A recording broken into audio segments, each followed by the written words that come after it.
नमस्कार, मैं हूं श्वेता सिंह और आप देख रहे हैं आज तक सीधे लद्दाख से। मेरे पीछे जो आप बोर्ड देखेंगे, पेंगोंग लेक की तरफ जाता हुआ ये रास्ता और उसी ओर गतिरोध की वो सारे इलाके जहां पर चीन ये कह रहा है कि हिस्सा हमारा है। गलवान घाटी खास करके जहां पर 1960 के दशक में भी हमने इस तरह की गतिविधियां देखी थी। 62 के युद्ध के बाद किस तरह से चीन ने वहां पर अपनी नापाक साजिशें रची थी। 58 साल बाद अगर आज ऐसी तस्वीर वहां पर नजर आ रही है फिर, तो जरूरी है कि उसका फुल एंड फाइनल सेटलमेंट हो जाए।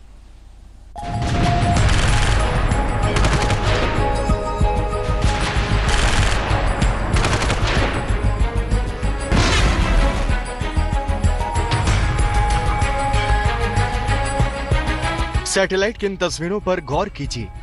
प्लैनेट लैब्स की ये तस्वीरें 15 जून को भारत चीन के सैनिकों के बीच हुए टकराव के 24 घंटे के भीतर खींची गई हैं।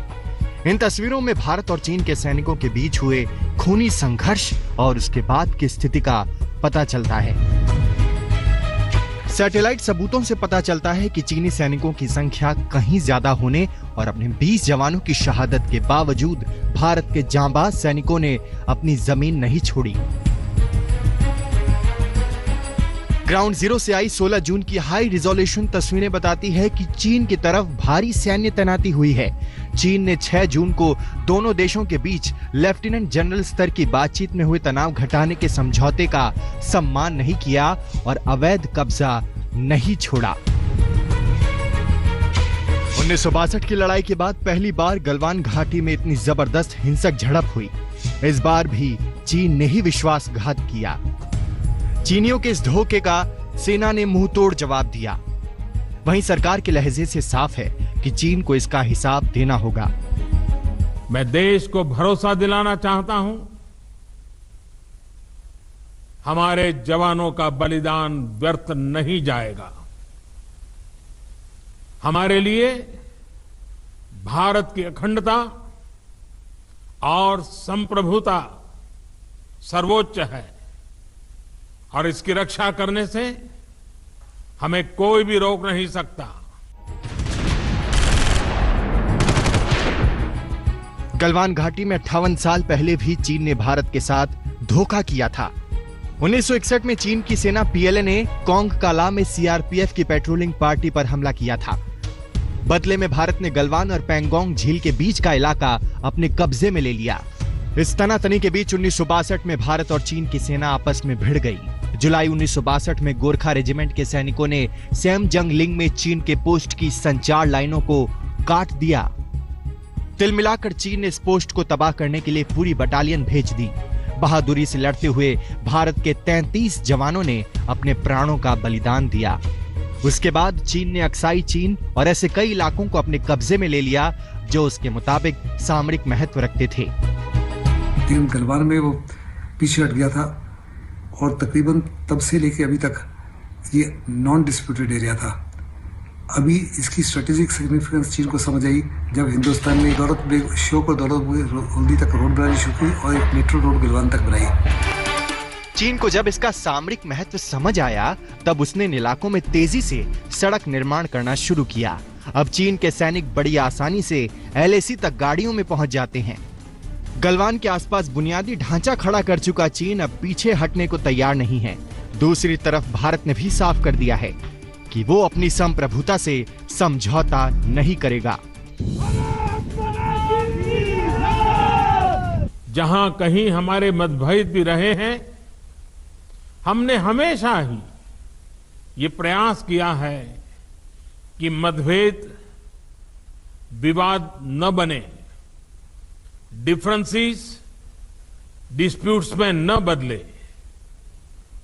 हम कभी किसी को भी उकसाते नहीं हैं, लेकिन हम अपने देश की अखंडता और संप्रभुता के साथ समझौता भी नहीं करते हैं। गलवान में अब वैसे ही हालात बनते दिख रहे हैं जैसे करगिल में बने थे। उस वक्त पाकिस्तान को खदेड़ने वाले महावीर चक्र विजेता और लद्दाख स्काउट्स के कमांडिंग ऑफिसर रहे कर्नल सोनम वांगचुक दावे के साथ कहते हैं कि लद्दाख स्काउट्स के जवान आदेश मिलते ही चीन के दांत खट्टे कर सकते हैं। माउंटेन वॉरफेयर में हम लोग जो हैं सिद्ध हैं, और किसी भी तरह का टास्क अगर दिया जाए लद्दाख स्काउट्स को तो उन लोगों ने उसको बखूबी निभाया है हमेशा। और अभी भी मुझे पूरी उम्मीद है, लड़के वहाँ पे डिप्लॉयड हैं, जहाँ भी इन केस अगर उनको हुक्म मिलता है तो वो अपने सर आंख पे वो हुक्म रखेंगे। 1962 में भारत चीन के बीच जो युद्ध हुआ था, उस समय भी तनाव इस गलवान घाटी से ही शुरू हुआ था। एक बार फिर इस घाटी को लेकर भारत चीन के बीच जबरदस्त तनाव है। चीन ने धोखे से हमला कर अब तक की सारी बातचीत को पैंतरेबाजी साबित कर दिया है। वहीं जिस तरह वो पूरी गलवान घाटी पर दावा कर रहा है, उससे तनाव कम होता नहीं दिख रहा है। दिल्ली में जितेंद्र बहादुर सिंह के साथ मंजीत नेगी और लेह में श्वेता सिंह के साथ आज तक ब्यूरो। गलवान घाटी को लेकर यह लड़ाई क्यों चल रही है उसे समझना भी जरूरी है। सामरिक तौर पर इसका महत्व जानना जरूरी है, क्योंकि एक बार चीन ने अक्सई चिन तक कब्जा कर लिया, उसके बाद अपनी पैठ को बनाए रखने के लिए उसे स्ट्रेटेजिक महत्व समझ में आ रहा था गलवान घाटी का। लेकिन भारत ने अपने पांव अड़ा दिए हैं, क्योंकि सामरिक तौर पर इस घाटी की महत्ता दोनों देशों के लिए बहुत बड़ी हो जाती है।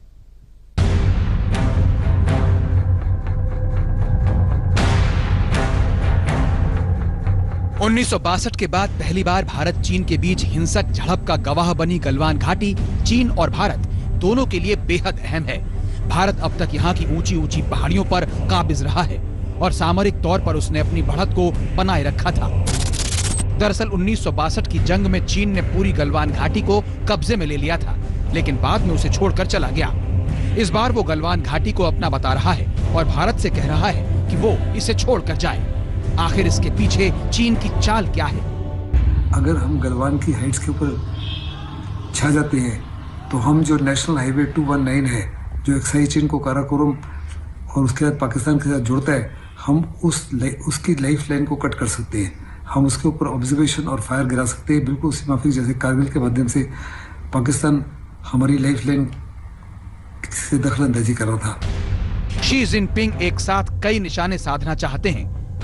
एक तरफ वो चीन पाकिस्तान इकोनॉमिक कॉरिडोर को भारत की दखलंदाजी से सुरक्षित रखना चाहते हैं, तो दूसरी तरफ भारत के दौलत बेग ओल्डी एयरफील्ड और वहां तक जाने वाली दुर्बक-श्योक रोड पर नजर रखना चाहते हैं। सीपेक की जहां तक बात है तो चीन के कशगर से पाकिस्तान के ग्वादर बंदरगाह तक जाने वाली सड़क पीओके से होकर गुजरती है।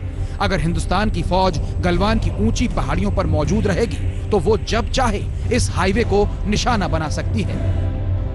इस वजह से ही अप्रैल के आखिर में गलवान की पहाड़ियों पर आकर बैठे चीनियों ने सबसे पहले भारत की ओर से अपने हिस्से में बनाई जा रही सड़क के काम को रुकवाने की कोशिश की। दूसरी तरफ भारत अच्छी तरह चीन की मंशा को समझ चुका था।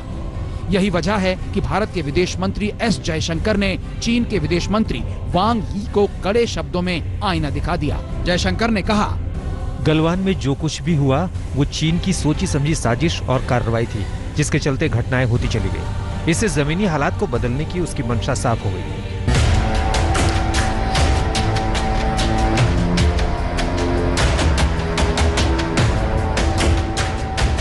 आज तक को मिली सैटेलाइट की तस्वीरें भी दिखाती हैं कि चीन ने पूरी गलवान घाटी में कितनी बड़ी तादाद में फौज इकट्ठा कर ली है और यहाँ से वहाँ तक तंबू लगा रखे हैं। दूसरी तरफ वादों से पलटकर हिंसक झड़प करने वाला चीन 2013 में किए उस समझौते से भी मुकर गया, जिसमें उसने माना था कि भारत लद्दाख में विकास के काम कर सकता है। यही वजह है कि करगिल युद्ध में पाकिस्तान को सबक सिखा चुके कर्नल सोनम वांगचुक कहते हैं कि भारत को हर हाल में अपने इलाके में सड़क का निर्माण करना चाहिए, ताकि हमारी सेना भी चीन की तरह LAC तक आसानी से पहुंच सके।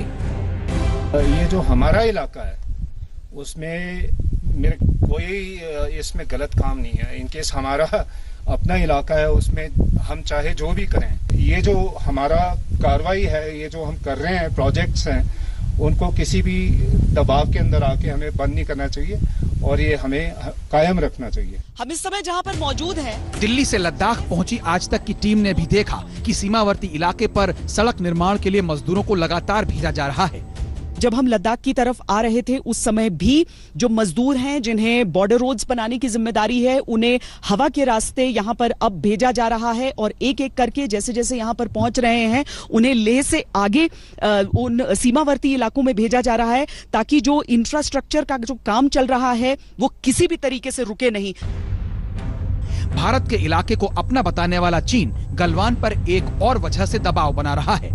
नक्शे पर नजर डालें तो गलवान अक्साई चीन से सटा हुआ है। अक्साई चीन पर चीन पहले ही कब्जा जमा चुका है और अब गलवान पर जबरन दावा कर रहा है। चीन नहीं चाहता कि भारत शिनजियांग और तिब्बत के बीच बने नेशनल हाईवे 219 तक आसानी से पहुंच जाए। इस वजह से ही वो पूरी गलवान घाटी पर जबरन कब्जा जमाने की प्लानिंग के साथ आया, जिसे भारत किसी भी कीमत पर कामयाब नहीं होने देगा। लेह में श्वेता सिंह के साथ जितेंद्र बहादुर सिंह, दिल्ली आज तक। जमीन पर चीन के सिर्फ दावे होते हैं, हकीकत में दस्तावेज और बाकी सबूत हिंदुस्तान के साथ ही हैं। गलवान घाटी को लेकर दावा भले ही चीन का हो, लेकिन वो व्यक्ति जिसके नाम पर गलवान घाटी का नाम पड़ा है, यानी गलवान रसूल, उनकी तीसरी पीढ़ी आज भी यहीं रहती है।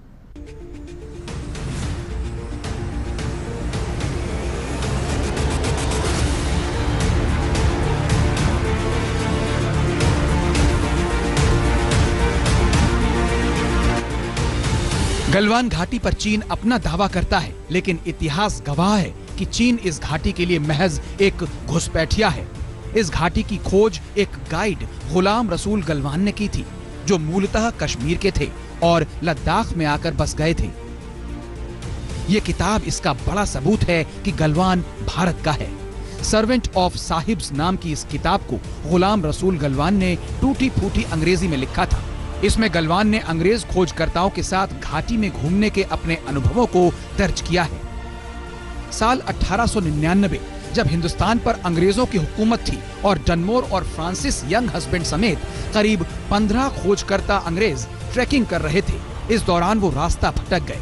तब उनके गाइड गुलाम रसूल गलवान ने उनकी मदद की और इस घाटी के एक रास्ते से उन्हें बाहर निकाला। इससे खुश होकर अंग्रेजों ने इस नाले का नाम गलवान नाला रख दिया। कमाल की बात ये कि आज भी लेह में गुलाम रसूल गलवान की तीसरी पीढ़ी यानी उनके पोते रह रहे हैं। आज तक से खास बातचीत में अमीन गलवान ने इस बात पर मुहर लगा दी कि गलवान घाटी की खोज उनके दादा ने ही की थी। सर फर्नांड यंग हस्बैंड जो एक्सप्लोरर और टेकर मशहूर है ब्रिटिश गवर्नमेंट का, तो उनको वहाँ से रास्ता भटक गया है। तो रसूल गलवान ने जिम्मेवार था कि वो कहाँ से निकले, तो रसूल गलवान ने रास्ता दिखा के उस काबिले से निकाल दिया। तो अंग्रेज लोग बहुत खुश होकर उस जगह का नाम गलवान रसूल यानी गलवान नाले के नाम रखा है। गलवान की उम्र उस वक्त महज 12 साल थी, लेकिन इलाके की जानकारी और सूझबूझ में उनका कोई जोड़ नहीं था। इस वजह से ही अंग्रेजों ने उन्हें अपने कारवां का गाइड चुना था। उनके पोते का कहना है कि गलवान पर चीन का दावा सरासर गलत है। वो कहते हैं कि गलवान भारत का था, भारत का है और भारत का ही रहना चाहिए। आपको अभी कैसा लगता है जब चाइना बोलता है कि नहीं ये हमारा है, हमारे हिस्से में रहेगा? बिल्कुल नहीं है, चाइना का ये हमारा हिंदुस्तान का है, हिंदुस्तान का रहेंगे और हम लद्दाखी भी इसके पीछे बहुत जोर लगाएंगे। अगर चाहे तो हम आर्मी के साथ शाना बशाना करके हम उस जगह को लेने के लिए वॉलंटियरली तैयार है। आज चीन इस इलाके पर झूठा दावा कर रहा है, लेकिन सच यही है कि गुलाम रसूल गलवान के समय में अंग्रेज भारत की उत्तरी सरहद को तय करने निकले थे। उन्हें तिब्बत की ओर रूसियों के बढ़ते कदम की चिंता सता रही थी। तब तिब्बत भी अंग्रेजों के पास था, जिस पर बाद में चीन ने कब्जा जमा लिया। अब चीन गलवान में चोरों की तरह घुसने की हरकत कर रहा है और भारत को आंख भी दिखा रहा है, यानी उल्टा चोर कोतवाल को डांटे। गलवान घाटी को लेकर जिस तरह के दावे चीन कर रहा है वो अपने आप में दिखाते हैं कि चीन किस तरह की दादागिरी कर रहा है, क्योंकि इतिहास से लेकर वर्तमान तक हर एक चीज इस बात का प्रमाण है कि न सिर्फ गलवान घाटी बल्कि अक्साई चीन का पूरा इलाका हिंदुस्तान का ही हिस्सा है। दिल्ली में जितेंद्र बहादुर सिंह के साथ श्वेता सिंह, लद्दाख आज तक। लद्दाख में चीन को सबक सिखाने की आवाज लगातार तेज होती जा रही है, क्योंकि इंच इंच भूमि अगर लद्दाख की लेना चाहता है चीन, तो यहां के लोग भी चाहते हैं कि वो डटकर मुकाबला कर लें। लोग चाहते हैं कि हिंदुस्तान बता दे कि ये 1962 नहीं है, 2020 है।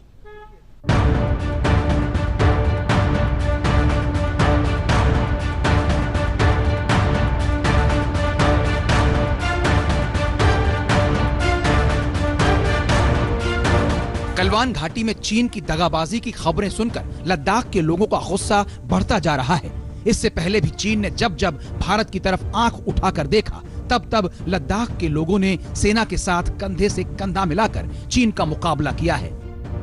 इस बार लद्दाख के जनप्रतिनिधि कहते हैं कि चीन देख ले कि ये 1962 का नहीं, 2020 का भारत है।